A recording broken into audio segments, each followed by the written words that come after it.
Ude på det sydvestlige Lolland ligger der 2 mindre betonkonstruktioner, som ikke tiltrækker sig meget opmærksomhed.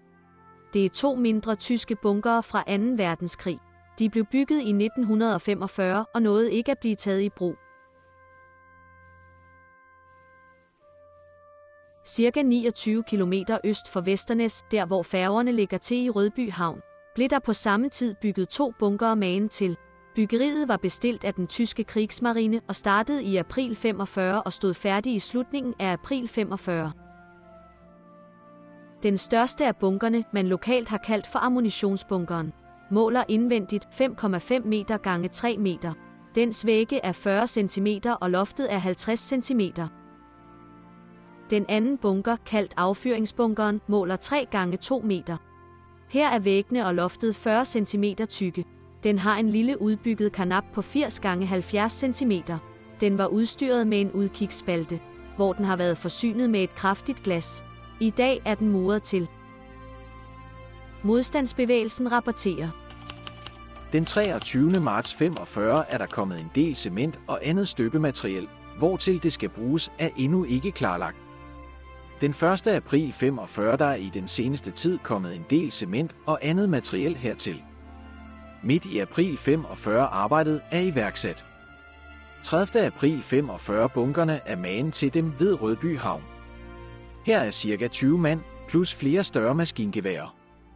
2. maj 45 2 bunker ca. 100 meter syd for opkørselen til diget. Bemanding for tiden kun 8. Armering, et maskingevær, håndvåben. Men hvad skulle bunkerne bruges til, og hvad er det for nogle raketter, der er tale om? Kunne det være spærring af Langelandsbæltet og Østersøen, forsvar imod en invasion eller som bekæmpelse af ubåde? Spærring fra disse 2 positioner vil ikke give nogen mening, da man på Femern-halvøen ville opstille 4 styks 24 cm franske skibskanoner med en rækkevidde på 26 km. Det er nok til at lukke Østersøen mellem Tyskland og Lolland. Et forsvar imod en invasion ville på det her tidspunkt ikke give mening, da de allierede styrker var nået så langt imod øst. Bekæmpelse af ubåde kan give god mening, når man der på minefelternes placering. Skulle en engelsk ubåd sejle indenom et minefelt, var de nødt til at gøre det i uddykket, da havet mellem Lolland og minefelterne ikke er særligt dybt. Modstandsbevægelsen rapporterer. Kætstilling i den ene bunker. Raketterne cirka 2 meter lange og 20 cm i diameter med henholdsvis røde og grønne topstykker. Afskydes på en træslidske.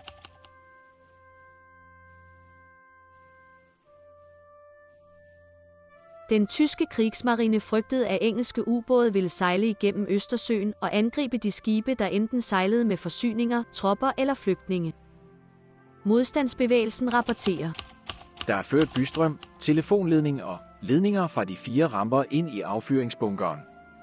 Den må være hjertet i hele anlægget. Vesternæs og den nærliggende gård havde i længere tid været belagt med tyske tropper. På Stenstrup gård fik soldaterne deres forplejning og havde kvarter i nogle barakker tæt ved Vesternæs. Det er muligvis nok derfor bunkerne blev placeret her. Årene før bunkerne var der blandt andet opstillet let luftværnsild til at beskyde de engelske og amerikanske fly på vej til eller fra et bombetogt. Modstandsbevægelsen rapporterer. Den 30. april 44. Det svære flak ved Kappel her menes Vesternæs, hvorfra blandt andet en allieret flyvemaskiner blev beskudt i påsken 1944 er fjernet for ganske nylig. Selvom tyskerne var grundige med at skrive alt ned og gemme det i arkiver, er det sidste halve år af krigen knap så dokumenteret. Derfor er der desværre ikke meget at finde i de tyske arkiver, der beskriver bunkernes funktion. De 2 danske stemmer i videoen er Trine og Lars. Vi er en del af en raket, der er en kunstig intelligens, der oplæser tekst. Bedre kendt som AI. Kunne du tænke dig at opleve bunkerne? Skal du køre til Vesternæs Strandvej 4900 Nakskov. Køre helt ned til diget, og bunkerne er inde til venstre.